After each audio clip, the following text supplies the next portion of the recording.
Welcome to the Security Lab podcast.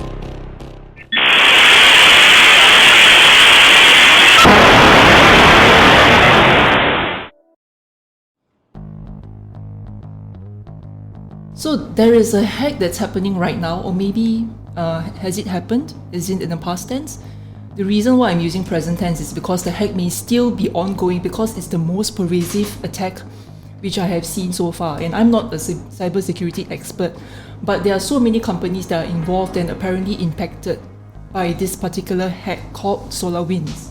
And officially, the Russians have been attributed for this attack already. The companies that are involved they're pretty interesting as well. There are people like Microsoft, FireEye, and so on and so forth. But what exactly is it? Can someone shed some light? The whole thing started off when Kevin Mandia, the founder of FireEye and Mandiant Security, came on the public on December 8th, 2020. And he mentioned that FireEye had fallen prey into and pointed out that there were very highly sophisticated state-sponsored attackers using novel techniques.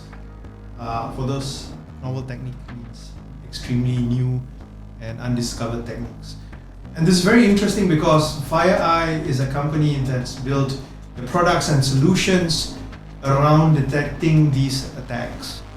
So it's interesting that a security company has actually come up in light to say that they've fallen prey to an attack. Based on the media release that was done by FireEye, they mentioned that the only thing that was compromised was their set of red team tools.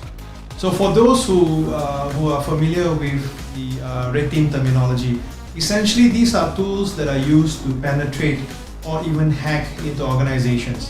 FireEye has another company called Mandiant Solutions, which performs red team services for their clients and customers. So they use these tools to gain access into companies and organizations.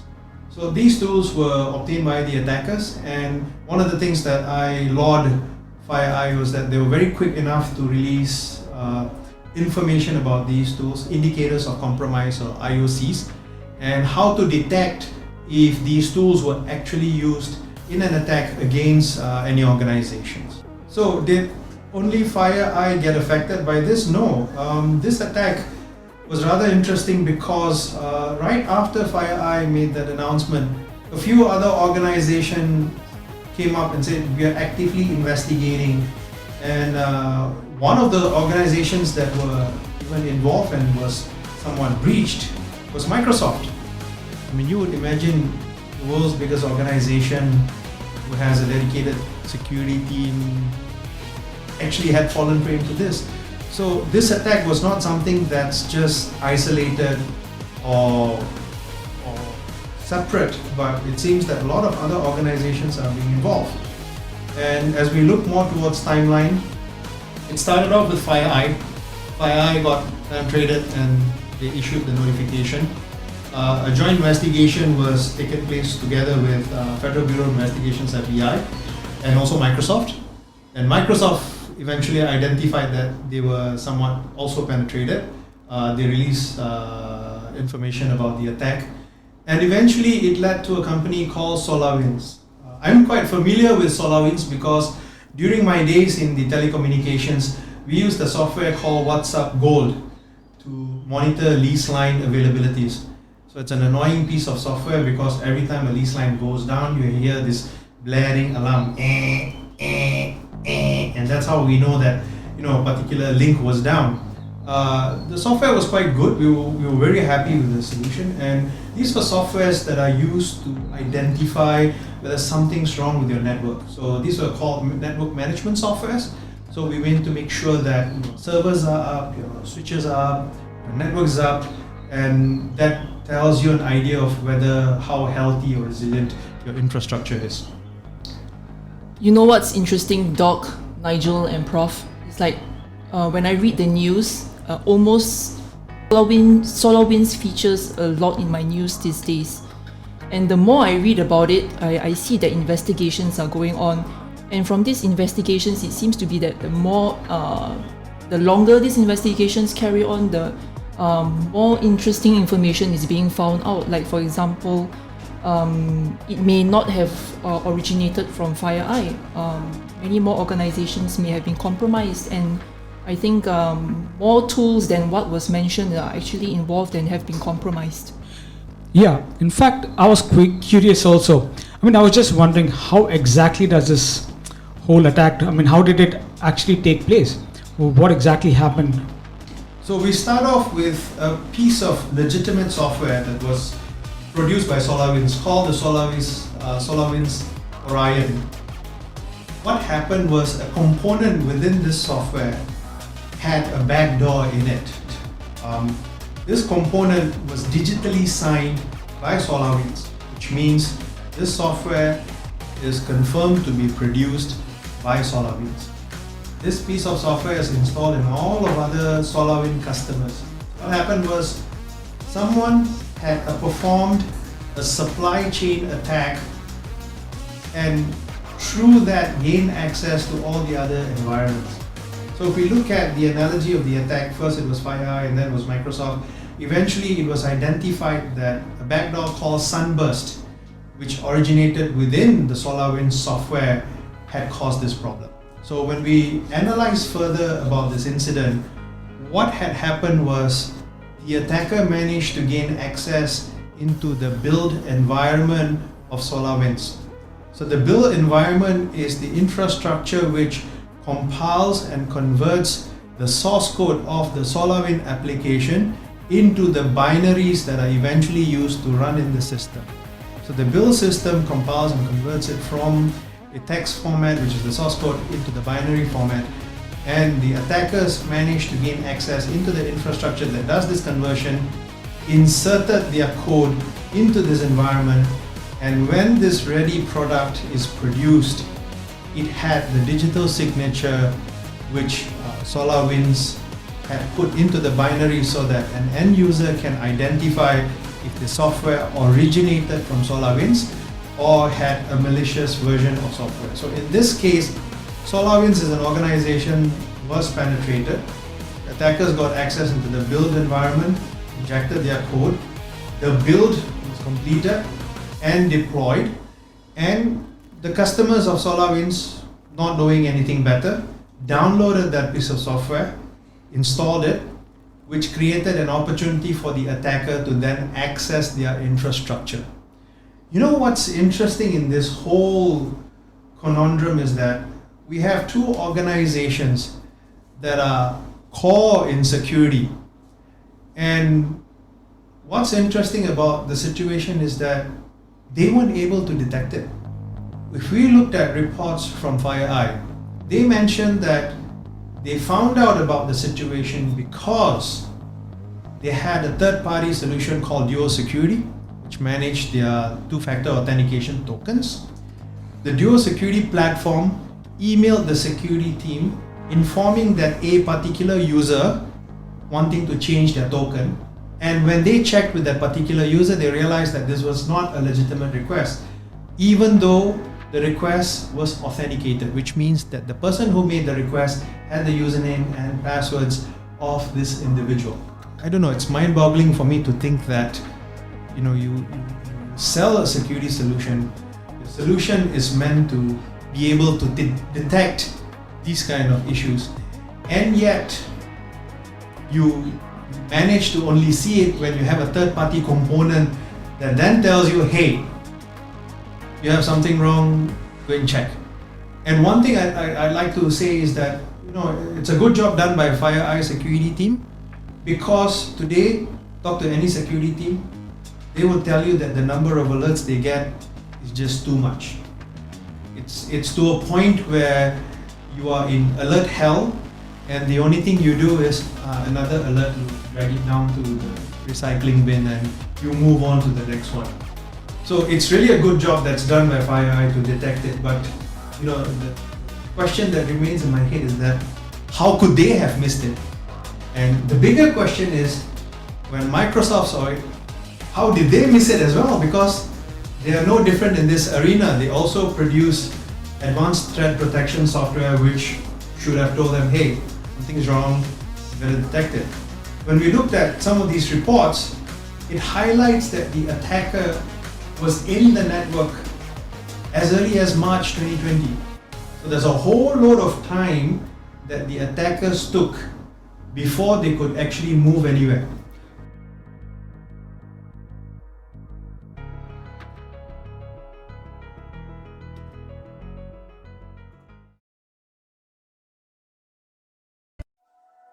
Like what you hear so far? Make sure you never miss a show by clicking the subscribe button now.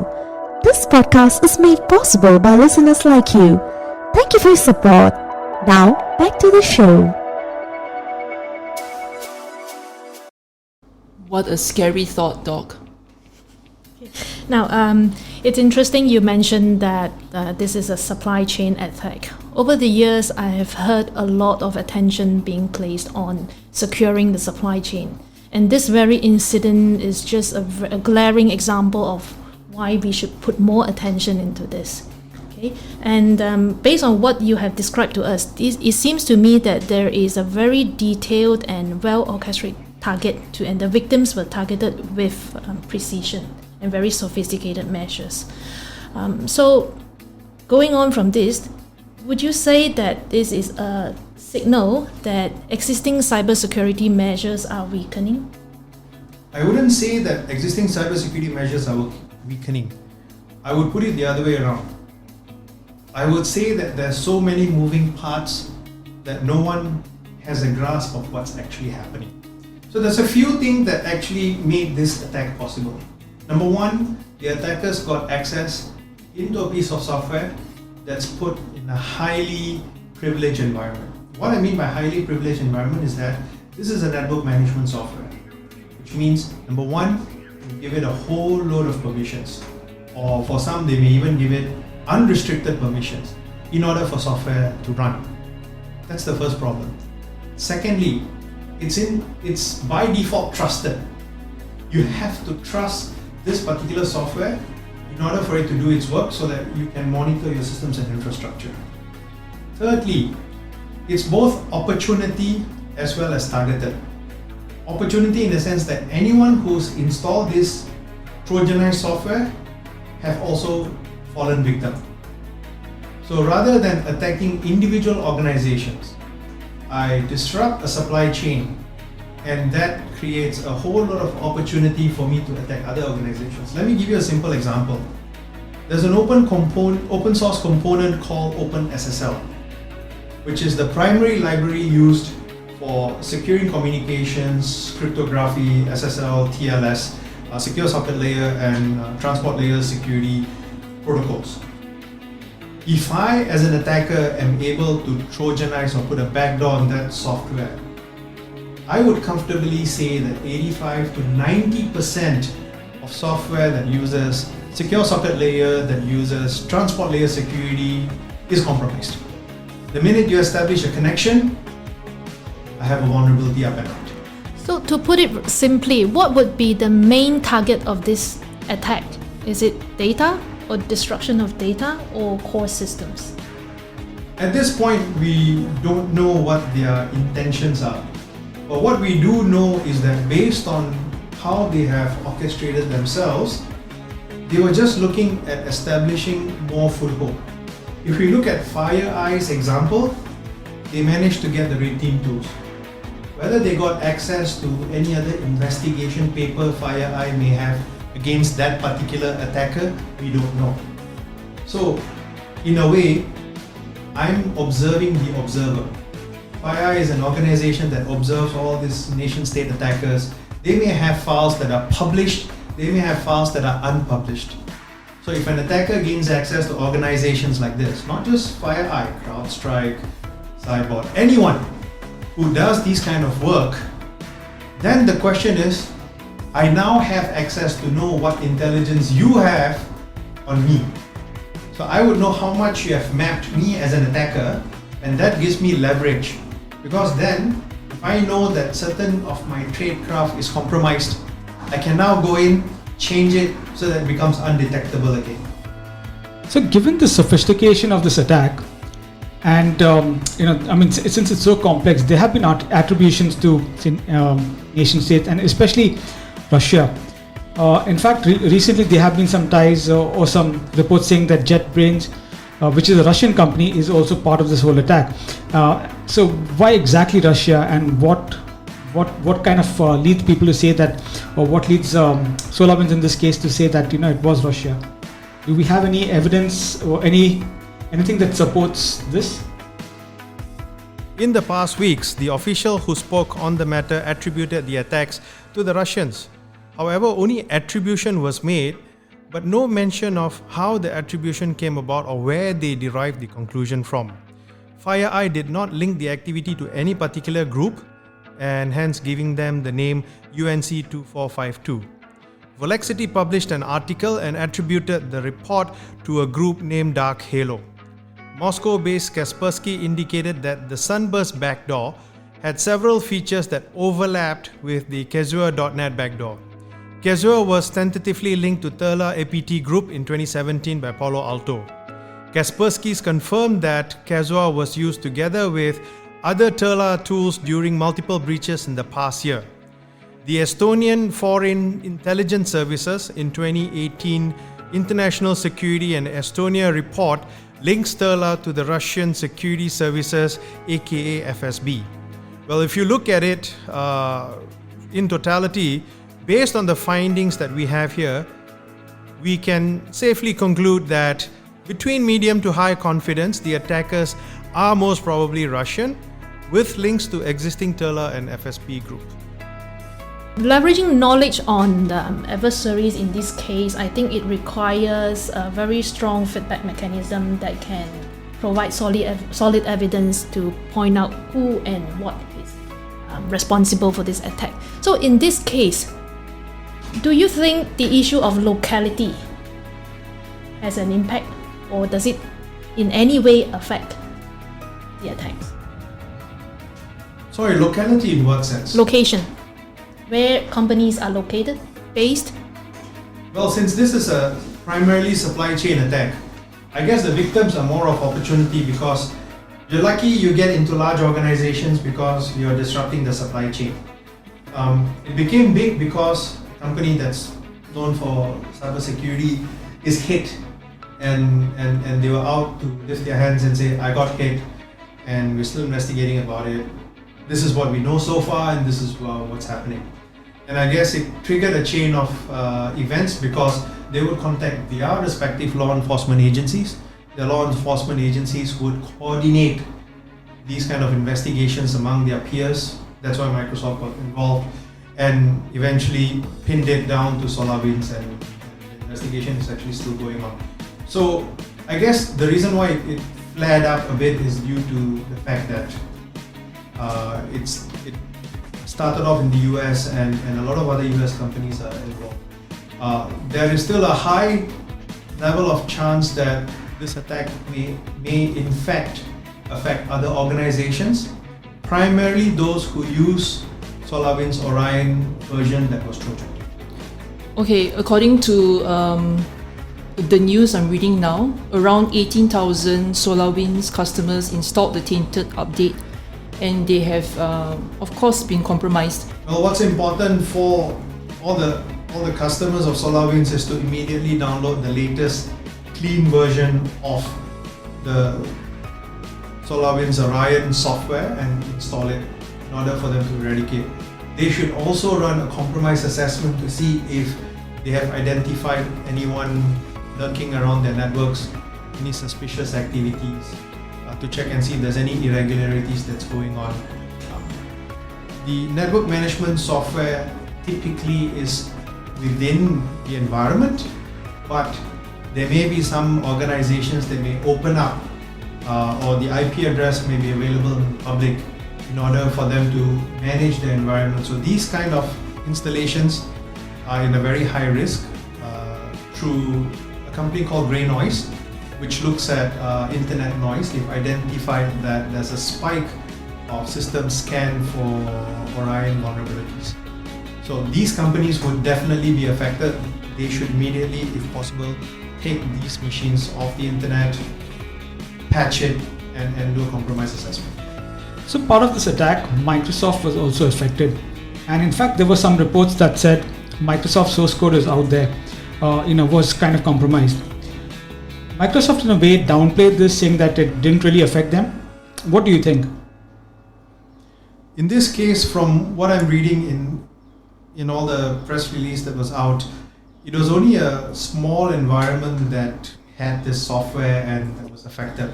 So according to Microsoft, they were not affected that bad. It was an quote unquote isolated incident and they were able to contain the attack. So at this point of time, based on what we hear officially from Microsoft, we'll take it that they are on top of this problem. Okay, then 18,000 customers were affected. Is there a pattern that you see in the organizations that have been targeted and attacked? It all depends. If you buy that software, then you're targeted. So That's as the long easiest way to as see it. you downloaded the update as you shared earlier, then you get it. If you downloaded the Trojan version of the Solarwinds Arrive, then you are affected. The question that I would ask is, did the attackers come knocking on your door? What they essentially did was, they built a back door into your environment. Whether they opened that door or not, the only way to find out is if you're in the organization, you have logs, you have net flow information on network access that's happening in your organizations, or you have sensors that tells you what's happening, you probably have a good idea. If not, you may have a backdoor, but it may not be used at all. Again, supply chain attack is an attack of opportunity. It's like taking a shotgun and taking a shot, the bullet sprays out, you're hoping that at least one of the pellets hit your target. So it's more of trying your luck. But then again, when we are dealing with nation-state attackers, they would probably look at signs of how do I gain access to the organization. So one easy way, if I want to know what software an organization is using, is I would go to any job application sites, look at all the job application that comes out from that particular organization for network engineers, system engineers, application engineers. Look at that requirement, and that gives me a good idea as to what that organization is currently running. Because that's the best way. That's step one. Or step two, I hunt for people who are part of that organization, who's working for that organization, who put their resumes out in the open. I have X years experience in software X. I have done this integration for software Y. And some of them are so detailed that they even tell you what version of the software that was installed, giving you a timeline into what the organization has, what software, what capabilities, and also potentially what vulnerabilities that organization may suffer. Would I have targeted big organizations first? Probably. As an attacker, I would imagine you having a wall with a projector and lights go blinking, tells you that, hey, I have 3 targets in US, 4 targets in Singapore, 8 targets in Vietnam, 16 targets in Eastern Europe, and then I'll click on it and just to see, okay, this is interesting. This is from an IP address that belongs to Microsoft.com or Google.com or whatever, Yahoo, anyone. And from there I can decide and say, okay, I'm going to go ahead and do it. Do remember, the target, the attackers are nation state. So they have all this complicated piece of software and environment. Just like any corporate environment, they would have all these dashboards, KPIs that tells you how many victims have they gone in, how far have they gone in, where are they as far as getting access or getting the critical piece of information that they need from that particular organization. I hope, but I don't think that will be the last that we will see of it. There's a lot more of supply chain attacks that has happened. This one took everyone by surprise because it hit a large, well-known security environment. And if you've seen in the past, whether it's open source software, it's commercial software like Solarwinds, no one gets exempted from this. So I guess you just have to change the way you look at how you build your environment and have a better control of it. The question that I ask myself is, would I have been able to detect this? I may not have detected the Trojan version of this particular software. But organizations could do better by detecting what's happening in their network. Just like how FireEye detected it. Okay. Meaning the bottom line is that organizations should always be monitoring and auditing. Yes, there's no such thing as heighten your monitoring. It's always heightened.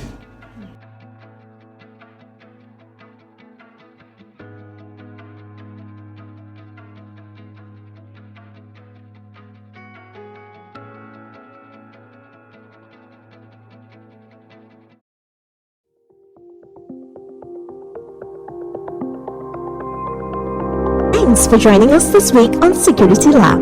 Make sure to visit our website at securitylab.asia, where you can subscribe to the show in iTunes, Spotify, or via RSS so you'll never miss a show.